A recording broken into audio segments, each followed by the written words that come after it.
Hisslər məktəbində yalnız ağır duyğular işlənir, yoxsa sevinç, rahatlıq, həzz kimi hisslərdən də danışılır? Duyğular ayrılmır, müsbət və mənfi deyə bir duyğu yoxdur. Duyğular sadəcə bizə müsbət və mənfi hiss elətdirə bilər və hisslər məktəbində hər iki duyğular, yəni bizə xoş təsir edən və bizə heç xoş təsir eləməyən duyğular da işlənilir.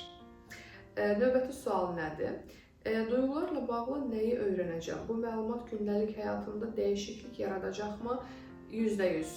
Şey kimi düşün, uşaq vaxtında duyğuları həyatını yaşayarkən hər hansı bir şəkildə öyrənsəydin, indiki həyatın necə görünərdi? İndi necə olardı?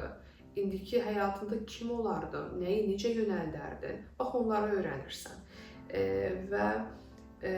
Bura bir çox şey daxildir. Bunları hisslər məktəbinə girdiyin zaman təbii ki, öyrənə biləcəksin. Amma ümumi deyim ki, praktiki tərəflərin duyğuların nə mənaya gəldiyin, duyğularla bağlı hər şey deyə bu sualı cavablamaq istəyirəm.